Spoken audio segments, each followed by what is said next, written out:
and grimly walked their sausage dog in silence, at the same time, every morning, down Station Road to the Strand. August was the most interesting month at the Cedars for us. The tenants then were different each year, people from England or the continent, the odd pair of honeymooners, whom we would try to spy on, and once even a fit-up troupe of itinerant theatre people, who were putting on an afternoon show in the village's galvanized tin cinema. And then, that year, came the family grace. The first thing I saw of them was their motor car, parked on the gravel inside the gate. It was a low-slung, scarred and battered black model with beige leather seats and a big-spoked polished wood steering wheel. Books with bleached and dog-eared covers were thrown carelessly on the shelf under the sportily raked back window, and there was a touring map of France, much used. The front door of the house stood wide open, and I could hear voices inside, downstairs, and from upstairs the sound of bare feet running on floorboards, and a girl laughing. I had paused by the gate, frankly eavesdropping, and now suddenly a man with a drink in his hand came out of the house. He was short and top-heavy, all shoulders and chest and big round head, with close-cut, crinkled, glittering black hair, with flecks of premature grey in it, and a pointed black beard, likewise flecked. He wore a loose green shirt, unbuttoned, and khaki shorts, and was barefoot. His skin was so deeply tanned by the sun, it had a purplish sheen. Even his feet, I noticed, were brown on the insteps. The majority of fathers, in my experience, were fish-belly white below the collar line.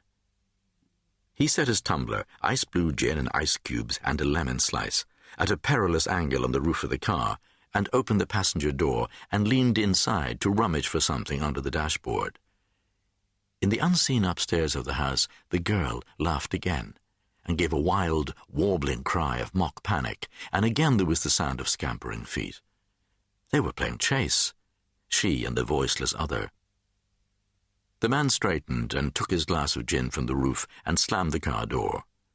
Whatever it was he'd been searching for, he had not found. As he turned back to the house, his eye caught mine, and he winked.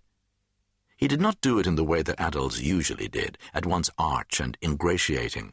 No, this was a comradely, a conspiratorial wink, Masonic almost, as if this moment that we, two strangers, adult and boy, had shared, although outwardly without significance, without content even, nevertheless had meaning.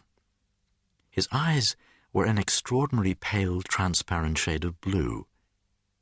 He went back inside then, already talking before he was through the door. "Damn thing," he said. "Seems to be," and was gone. I lingered a moment, scanning the upstairs windows. No face appeared there. That, then, was my first encounter with the Graces. The girl's voice coming down from on high, the running footsteps, and the man here below with the blue eyes giving me that wink, jaunty, intimate, and faintly satanic. Just now I caught myself at it again, that thin, wintry whistling through the front teeth that I had begun to do recently.